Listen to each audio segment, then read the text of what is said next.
Welcome to the Ask Dr. Deanna show. I'm Dr. Deanna Holgren, your host. Join me weekly as I cover various health-related lifestyle medicine topics that you get to request.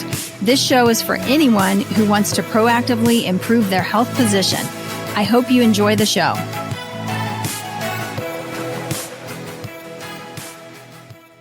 Hey, everybody. Thanks so much for joining me today. Welcome to the Ask Dr. Deanna podcast. I'm super excited about this next series. Over the next 3 weeks, I'll be bringing some material for the menopausal and postmenopausal women out there and just kind of helping them to understand what on earth has happened? What has happened to my metabolism? What has happened to my hormones? And what do I need to do looking forward from a health standpoint to kind of help stay healthy and just be able to live an incredibly vibrant and wonderful life? So today we're going to kick off by talking a little bit about menopausal metabolism. And I think that is a good place to start because that actually affects everything. And a lot of times when I'm talking about intermittent fasting and I'm talking about metabolism and so forth, it is different for every woman. It's different for every age group.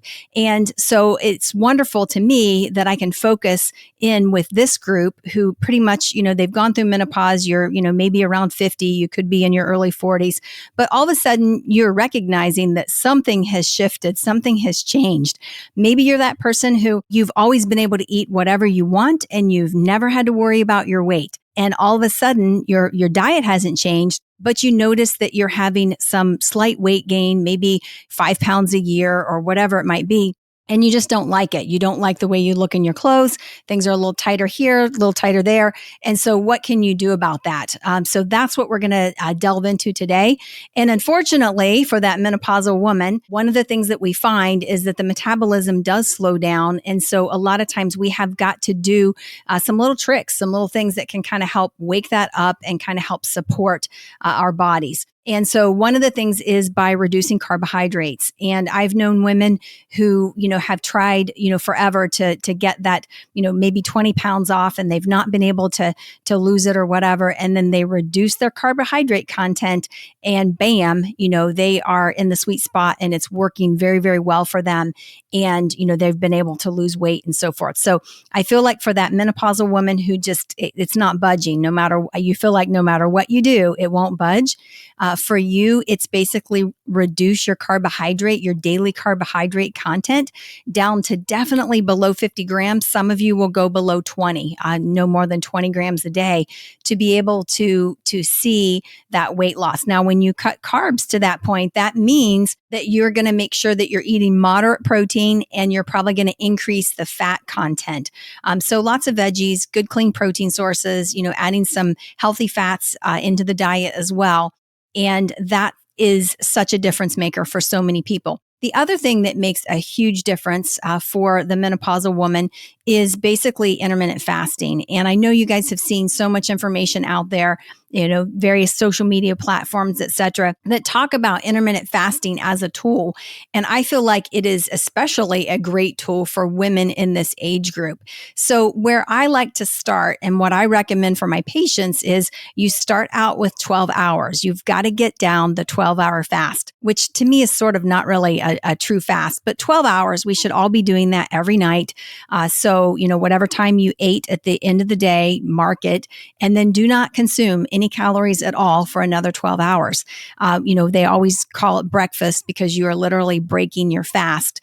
And so when you do this, it takes about 12 hours to utilize or burn off the glucose that's in your system. After that, your body goes to more of a fat burning mode where it's literally breaking down burning fat to try to make fuel out of it to use for energy, which is a great place to be. It's wonderful because you're not in the gym, but yet you're burning fat. So you start with the 12 hours. Once you have that down, I recommend pushing it to 14, see how you do with that. Now, again, beyond that, you always want to check with your doctor, especially if you're diabetic, so on and so forth, always check with them. But typically I have people moving in the menopausal range. I have them moving to what I call a 16-8.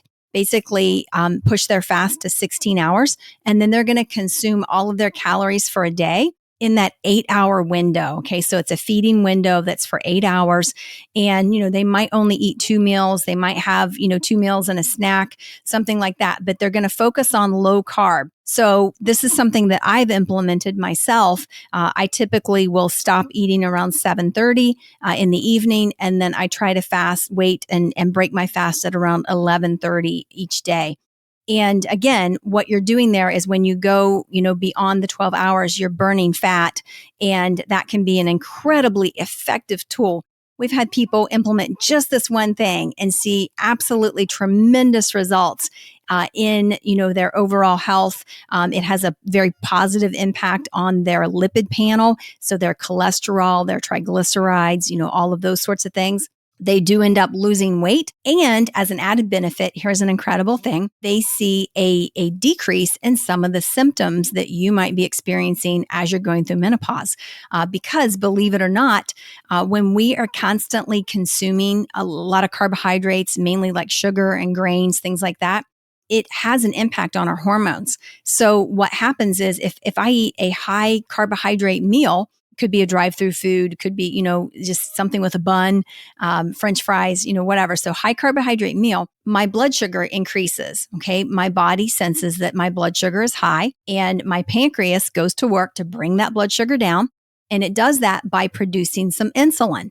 Okay. So insulin is actually a growth hormone. And it sends the message to store that sugar, store it as fat for later, to use it later. And so what happens is insulin is a hormone, and it has an impact on so many other hormones, especially the female reproductive hormones and so forth. And so we can see a variance in terms of our symptoms based on what we're eating. So many, many times when women are going through menopause and they're experiencing hot flashes or, some of the other symptoms, mood swings, etc., if they basically go to more of a plant-based, just a really clean diet, getting rid of grains, getting rid of sugar, that in and of itself is enough to reduce a lot of the symptoms that they were experiencing.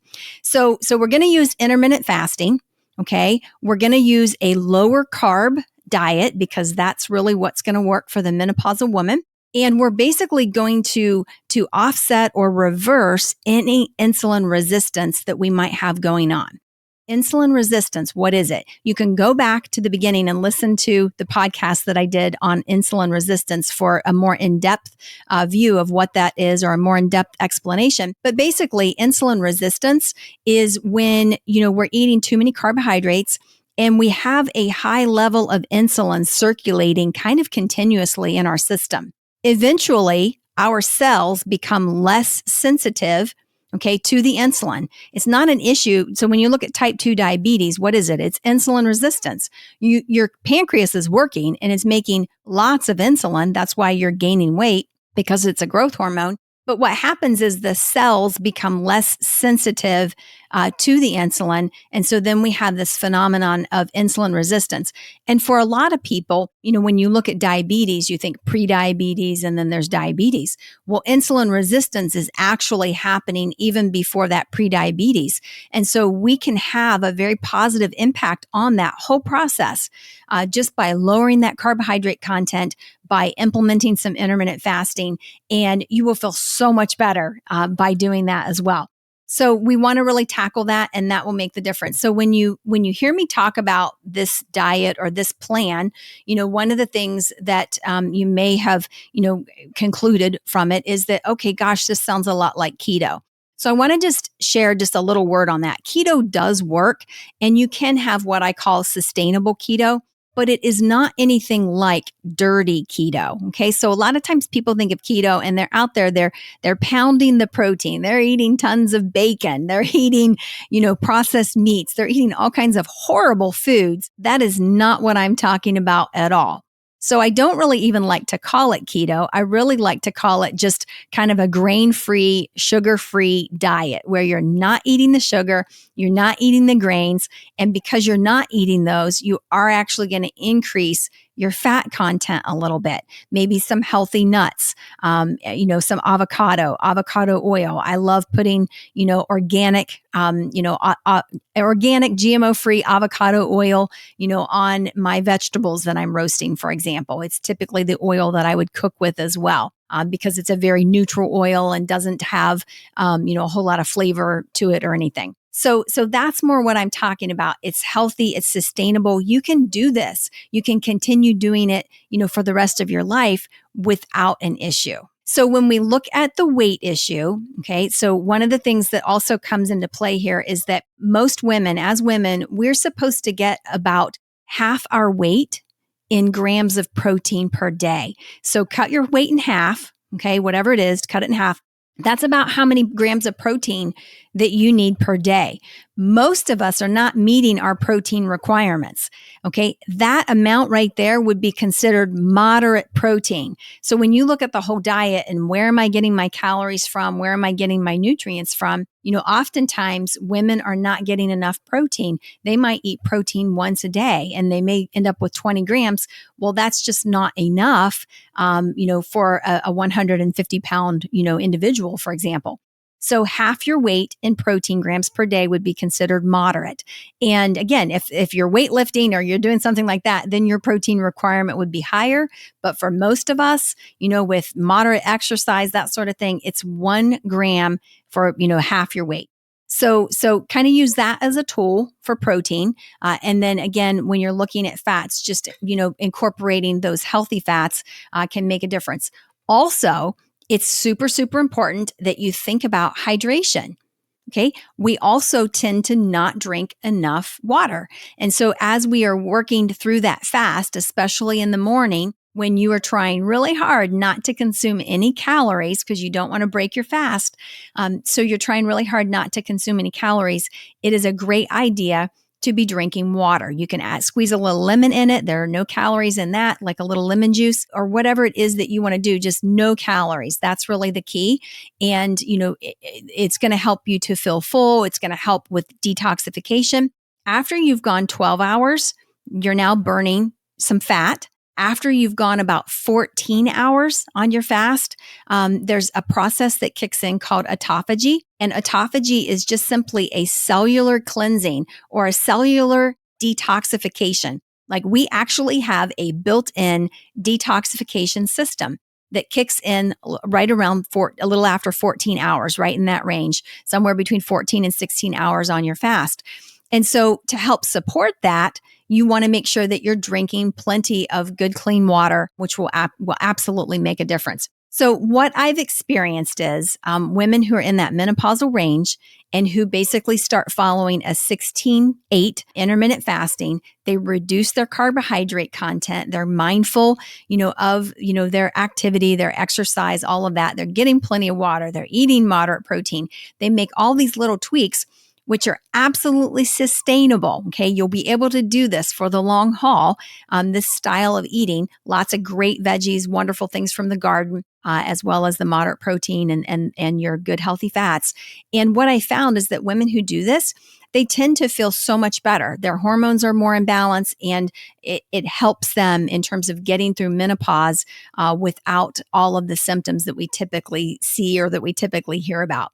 So I hope this has been helpful. This is the start. I like to call it the menopausal belly buster because that's what it is. So many times when you're going through menopause, you end up packing on weight right there in the belly. And this is the menopausal belly buster, my tips to help get through that time period and basically help, with weight management during that time as well.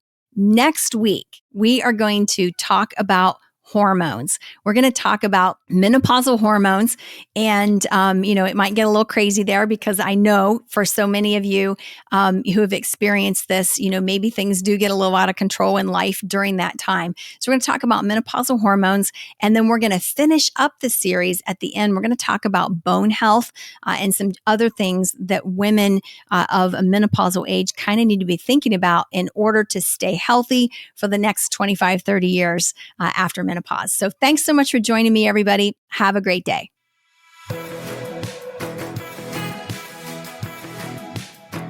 I hope you enjoyed that episode. For more information, visit me at deannaholdren.com. Find me on Facebook, Instagram, and Twitter at Dr. Deanna Holdren. I really want to hear from you, so message me. I love taking your messages and creating topics from them. Please rate, review, subscribe, and share my show with those who have an interest in health and wellness. Thank you for tuning in, and see you next week.